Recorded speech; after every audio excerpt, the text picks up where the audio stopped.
तो बच्चों, कल हमने संस्कृति की विशेषताओं पर प्रकाश डाला था और आज हम उसी टॉपिक को कंटिन्यू करने के लिए आपके मध्य उपस्थित हुए हैं।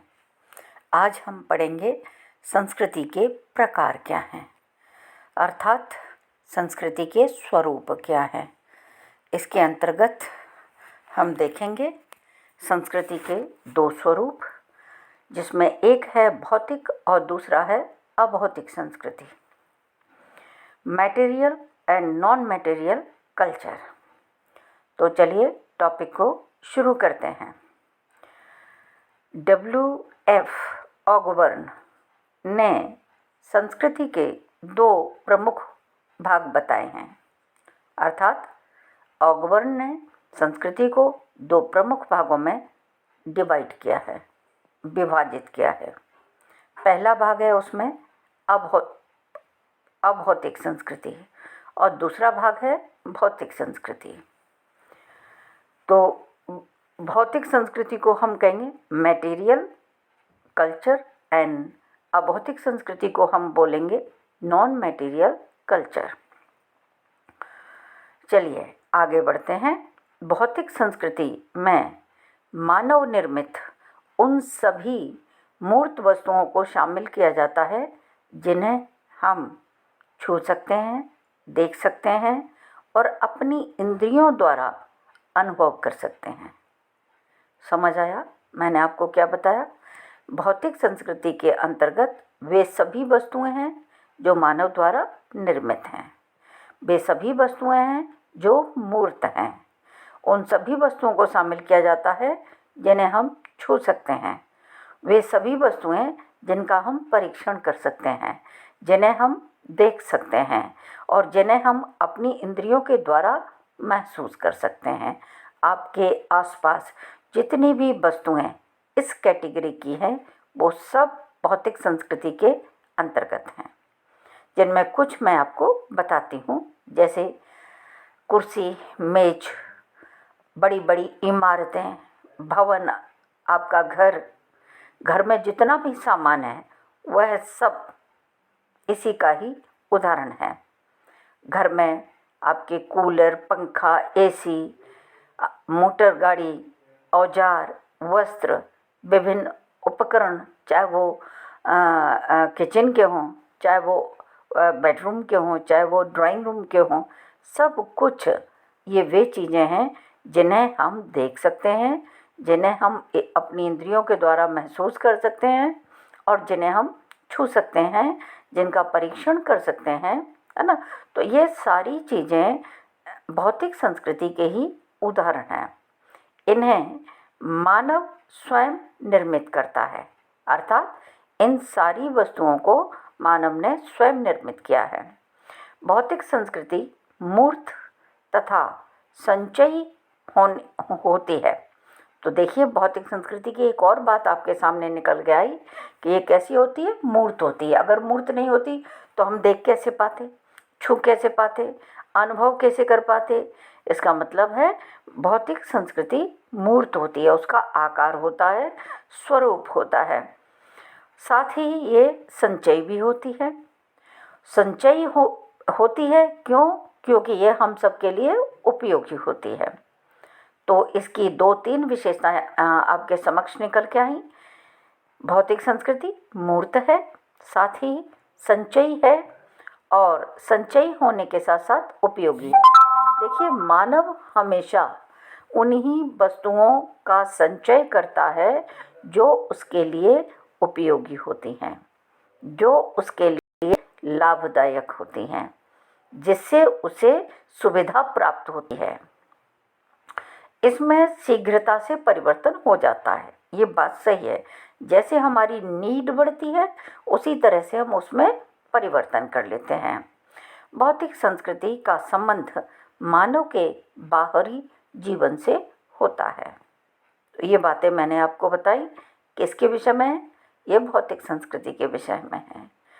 अब आगे बढ़ते हैं और ऑगबर्न के संस्कृति के दूसरे भाग पर दृष्टिपात करते हैं। ऑगबर्न ने दूसरा भाग जो बताया है संस्कृति का, वह संस्कृति है अभौतिक संस्कृति। अभौतिक संस्कृति अर्थात नॉन मैटेरियल कल्चर। अभौतिक संस्कृति में संस्कृति के अभौतिक पक्षों को शामिल किया जाता है। तो इसके नाम से ही आपको विदित होता है, क्योंकि ये अभौतिक है, इसका मतलब है इसका मूर्त रूप नहीं है। ये कैसी है? अमूर्त है। ठीक है, अभौतिक है तो इसका मतलब है इसका मूर्त रूप नहीं है, यह अमूर्त है, इसका आकार नहीं है और इसका स्वरूप नहीं है। इसी वजह से, या आप यूँ कहें इस नाते, इनकी कोई निश्चित नाप तौल हम नहीं कर सकते हैं, ना ही इसका कोई निश्चित रंग रूप होता है, ना तो इसकी निश्चित नाप तौल है और ना ही इसका निश्चित रंग रूप है। इन्हें केवल और केवल आप अनुभव कर सकते हैं, आप महसूस कर सकते हैं। इनका स्पर्श कोई भी नहीं कर सकता है। ये सिर्फ अनुभव करने की चीज़ है, ये सिर्फ महसूस की जा सकती है और इसका स्पर्श नहीं किया जा सकता। अब इसके अंतर्गत क्या क्या आएगा बच्चों? तो इसमें देखिए, इसके अंतर्गत आएंगे हमारे प्रचलित जितने भी विश्वास हैं, वो सब इसमें आ जाएंगे। हमारे विचार, हमारे विश्वास, हमारे व्यवहार करने के जो तरीके हैं, जो ढंग हैं, वो भी इसमें शामिल हैं। साथ ही हमारी जो समाज की प्रचलित प्रथाएं हैं, वो भी इसमें शामिल हैं। जो हमारी समाज में रीति रिवाजें हैं, वो भी इसमें शामिल हैं। ठीक है, हमारे जो कानून हैं, जिनसे हमारा समाज संतुलित रहता है, संचालित होता है, नियंत्रित रहता है, तो वे सारे के सारे कानून भी इसमें हैं। और मूल्य भी इसके अंतर्गत हैं। जितनी भी मनोवृत्तियां हैं मानव की, वो सब इसके अंतर्गत शामिल हैं। साथ ही हमारे पास जो भी साहित्य उपलब्ध है, वो भी इसमें शामिल है। हमारे पास अब का, पिछला, है ना, जितना भी ज्ञान है, वो चाहे किसी भी स्वरूप में क्यों न हो, वो सब इसके अंतर्गत शामिल है। साथ ही हमारे पास जितनी भी शैलियाँ कला की हैं, कोई सी भी कला हो, वास्तुकला हो, चित्रकला हो, है ना, कोई भी कला, नाट्य कला हो, गायन कला हो, नृत्य कला हो, कोई भी कला क्यों न हो, ये सब की सब अभौतिक संस्कृति के तत्व माने जाते हैं। अर्थात ये सारी चीज़ें अभौतिक संस्कृति का पार्ट हैं। मैं फिर से बताती हूँ, अभौतिक संस्कृति में संस्कृति के अभौतिक पक्ष को ही शामिल करते हैं हम। ये अभौतिक पक्ष, जैसा कि मैंने आपको बताया, नाम से ही पता चलता है, ये अमूर्त होते हैं, इनका कोई स्वरूप नहीं है। इसी नाते इनकी ना तो कोई निश्चित नाप तौल हो सकती है, ना ही इनका कोई रंग रूप निखर के आता है। इन्हें केवल महसूस किया जाता है, इनका कोई भी व्यक्ति स्पर्श नहीं कर सकता। इसके अंतर्गत जो चीज़ें आती हैं, वो एक एक करके मैंने आपको काफ़ी बता दी हैं, जिसमें देखिए हमारे प्रचलित विश्वास हैं, विचार हैं, व्यवहार के ढंग हैं, तरीके हैं, प्रथाएं हैं, रीति रिवाजें हैं, कानून हैं, मूल्य हैं, मनोवृत्तियां हैं, और हमारे पास जितना भी उपलब्ध साहित्य है, जितना भी उपलब्ध प्राचीन, मध्यकालीन और आधुनिक ज्ञान है, वो सब इसके अंतर्गत शामिल है। और जितनी कलाओं की शैलियाँ हैं, वो सब की सब इसमें शामिल हैं। तो इन सब चीज़ों को हम अभौतिक संस्कृति के तत्व मानते हैं, और अभौतिक संस्कृति का पार्ट मान करके अभौतिक संस्कृति का ही अंग मानते हैं। अभौतिक संस्कृति अपेक्षाकृत जटिल है। ये भौतिक संस्कृति से काफ़ी जटिल है। क्यों? क्योंकि इसमें जो चीज़ें हैं वो कैसी हैं, महसूस की जाने वाली हैं। जो भी चीज़ें हैं वो कैसी हैं, मतलब आकारहीन हैं। तो ये जो चीज़ आकारहीन है, तो स्वाभाविक है वो कैसी हो जाएगी, कॉम्प्लेक्स हो जाएगी। इस तरह की संस्कृति में अर्थात अभौतिक संस्कृति में परिवर्तन बहुत कम होता है, न्यूनतम स्तर पर परिवर्तन होता है, और जो होता भी है वो इतनी धीमी गति से होता है कि हमें महसूस ही नहीं हो पाता। ठीक है, एक तो परिवर्तन होता ही कम है और जो होता है वो बहुत धीमी गति में होता है। अभौतिक संस्कृति का संबंध मानव के आंतरिक जीवन से होता है, और भौतिक का किससे बताया था मैंने, मानव के बाहरी जीवन से।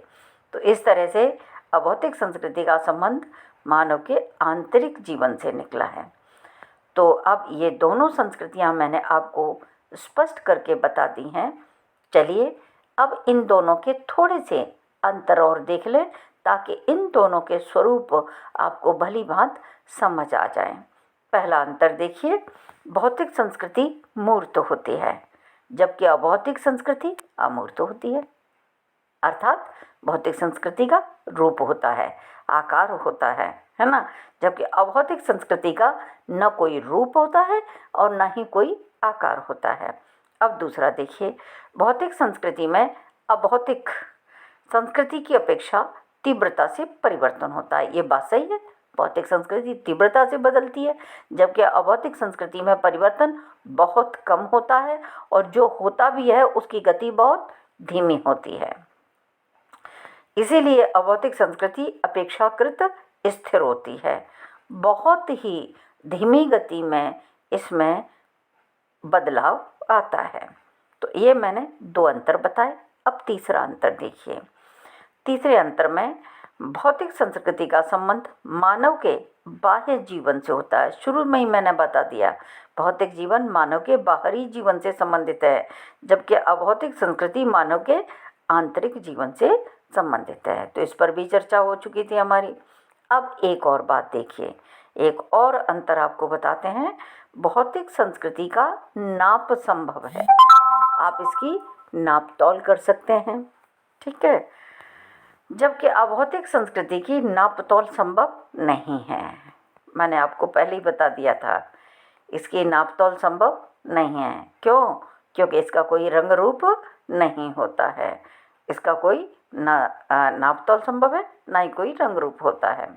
अब एक और अंतर देखिए, वह है भौतिक संस्कृति का मूल्यांकन इसकी उपयोगिता के द्वारा किया जाता है। जितना ज़्यादा मानव के लिए ये उपयोगी होगी, मानव उतना ही अधिक इसका संचय करेगा, उतना ही अधिक इसका प्रयोग करेगा। तो भौतिक संस्कृति का मूल्यांकन किस पर डिपेंड करता है? वह उसकी उपयोगिता पर डिपेंड करता है, जबकि अभौतिक संस्कृति का मूल्यांकन उपयोगिता के द्वारा नहीं किया जा सकता। समझ आया? वहाँ उपयोगिता बहुत महत्वपूर्ण है। यहाँ मीन्स अभौतिक संस्कृति में उपयोगिता पर ध्यान नहीं दिया जाता है।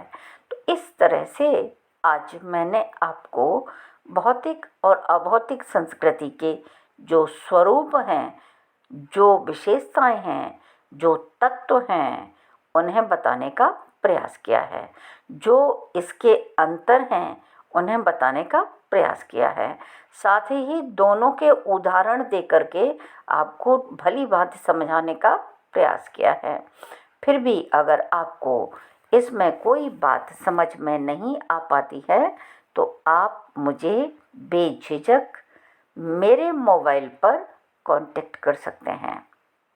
ठीक है, आप चाहें तो मुझे ईमेल आईडी पर अपनी प्रॉब्लम शेयर कर सकते हैं, लिख सकते हैं, और आप चाहें तो व्हाट्सएप ग्रुप पर जाकर के भी आप अपनी समस्या का समाधान पा सकते हैं। इस तरह से मैंने आपको आज भौतिक मतलब संस्कृति के प्रकार पर प्रकाश डाला, उसको समझाने का प्रयास किया, और इस तरह से संस्कृति का जो टॉपिक है वो मैंने आपका समाप्त किया। अब कल हम आपसे मिलेंगे एक नए टॉपिक के साथ, और उस नए टॉपिक का नाम होगा सामाजिकरण। तो आप थोड़ा थोड़ा सा इसको पढ़ करके रखिए ताकि वीडियो सुनते समय आपको ये ठीक तरीके से समझ में आ जाएगा। बिना पढ़े कोई भी चीज़ इसमें समझ देरी से आएगी, इसलिए बेटर ये होगा कि आप पहले से उसको पढ़ करके थोड़ा सा रखेंगे तो भली भांति ये सारे कॉन्सेप्ट आपको स्टेप टू स्टेप क्लियर होते चले जाएंगे और अच्छे से समझ आ जाएंगे। तो बच्चों, कल आप पढ़ करके रखेंगे थोड़ा सा सामाजिकरण, और हम चर्चा करेंगे कल सामाजिकरण क्या है, उसका अर्थ क्या है, उसकी परिभाषाएं क्या हैं, उसकी विशेषताएं क्या हैं, और इस तरह से धीरे धीरे इस पूरे टॉपिक को पूरा करेंगे। चलिए, तब तक के लिए थैंक यू, धन्यवाद।